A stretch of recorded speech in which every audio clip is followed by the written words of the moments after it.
Hello, আসসালামু আলাইকুম বন্ধুরা, কেমন আছেন সবাই? আশা করি সবাই ভালো আছেন। আমিও ভালো আছি আলহামদুলিল্লাহ। তো আজকে আমি আপনাদের মাঝে একটি রান্নার রেসিপি শেয়ার করতে আসলাম। এটা হচ্ছে লাউ দিয়ে মাছ রান্না। এভাবে একবার রান্না করে ট্রাই করে দেখবেন, অবশ্যই ভালো লাগবে। তো চলুন দেরি না করে ভিডিওটি শুরু করা যাক। তো ফার্স্টেই আমি কড়াই দিয়ে দিলাম, কড়াইয়ের মধ্যে একটু তেল দিয়ে দিলাম। তেলটা গরম হয়ে আসলেই এখন এর মধ্যে দিয়ে দেব সমস্ত রকমের মশলা। তো আমি এখানে গরম তেলের মধ্যে প্রথমে জিরা দিয়ে দিলাম। জিরা দেওয়ার পরে এখন একে একে সমস্ত মশলা দিয়ে দেব। তো জিরাটা ভাজা হয়ে গেলে এর মধ্যে আমি এখন কাঁচামরিচ আর পেঁয়াজ কুচি দিয়ে দেব। পেঁয়াজ কুচি আর কাঁচামরিচটা ভাজা ভাজা হয়ে আসলে এখানে সমস্ত গুঁড়া মশলা দিয়ে দেব। গুঁড়া এবং বাটা মশলা দুইটাই। তো এখানে আমি আদা রসুন বাটা দিয়ে দিলাম। আদা রসুন আর জিরা বাটা আছে এখানে। তো বাটাগুলো দেওয়ার পরে আমি এখন এটা সুন্দর করে নাড়াচাড়া করে নেব। নাড়াচাড়া করে একটু মশলাগুলো কষিয়ে নেব। মশলাটা কষানো হলে অনেক ভালো লাগে রান্নাটা। আদা রসুনের কাঁচা গন্ধটা যেন চলে যায়, তাই আমি ভালো করে এটা হচ্ছে ভেজে নিলাম। এখন এর মধ্যে দিয়ে দেব হলুদের গুঁড়ো, মরিচের গুঁড়ো, আরও কী কী গুঁড়ো দিতে হয় সেগুলো আমি দিয়ে দেব। আপনারা তো জানেনই, রেগুলার তো আপনারা রান্না করেনি। তো এখানে এই যে হলুদের গুঁড়া, মরিচের গুঁড়া দিয়ে দিচ্ছি। তারপরে দিয়ে দেব লবণ, পরিমাণ মতো লবণ, আপনারা যে যেমন খান সেরকমই দিবেন। তো লবণ দেওয়া হয়ে গেলে তো আমি এখন মশলাটা সুন্দর করে নেড়ে চেড়ে কষিয়ে নেব। মশলাগুলো ভাজা ভাজা করে নেব একটু তেলে ভাজার পরে। এর মধ্যে এখন একটু পানি অ্যাড করব।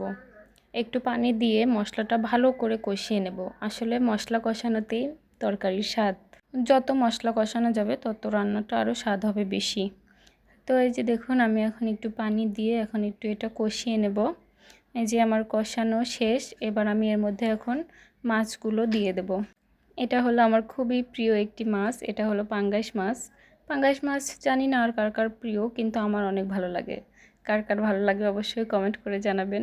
পাঙ্গাস মাছ ছাড়া তো আমার চলে না একদম। তো মাছটা আমি এখন মশলার সাথে সুন্দর করে কষিয়ে নিচ্ছি। কষিয়ে নেওয়ার পরে এর মধ্যে একটু পানি দিয়ে দেব। তো এই যে আমি একটু পানি দিয়ে এই মাছটা এখন কষিয়ে নেব। এই যে আমার মাছগুলো কষানো শেষ। দেখুন অনেক সুন্দর কালারটা হয়েছে। তো এগুলো কষানোর পরে আমি এখন এগুলো একটা বাটিতে উঠিয়ে নেব। তো আমার মাছগুলো উঠিয়ে নেওয়া শেষ। এখন আমি এর মধ্যে দিয়ে দেব কেটে রাখা লাউ। এটা আমি কেটে ধুয়ে রেখেছিলাম। তো এটা আমি দিয়ে নাড়াচাড়া করে এখন এই লাউটা এখন কষিয়ে নেব। কষানোর পরে এর মধ্যে একটু পানি দিয়ে তারপরে কষাবো, কারণ ফ্রিজে রাখা ছিল লাউ। এখন এটা একটু সেদ্ধ হতে টাইম লাগবে, তাই জন্য একটু পানি দিয়ে দিচ্ছি। এটা তো আর টাটকা গাছের লাউ না যে এমনিতেই সেদ্ধ হয়ে যাবে। তো আমি একটু এটা হচ্ছে কষিয়ে নেব। এই তো কষানো শেষ। দেখুন আধা সেদ্ধ হয়ে গেলে পরেই হবে। আর বাকিটা মাছ দেব, আর একটু পানি দিয়ে তারপরে মাছ দিয়ে তাহলে হচ্ছে ফুটিয়ে নিলে পরেই হয়ে যাবে। তো কষানো শেষ। এর মধ্যে আমি এখন মাছগুলো ছেড়ে দেব। তো আমি এখন এই যে তরকারির উপর দিয়ে কাঁচামরিচটা দিয়ে দিচ্ছি, তাহলে ফ্লেভারটা আরও ভালো আসবে। তো আমার ভিডিওটি কার কার ভালো লাগলো অবশ্যই কমেন্ট করে জানাবেন, আর আমার ভিডিওটিতে লাইক এবং কমেন্ট করে জানাবেন। ধন্যবাদ।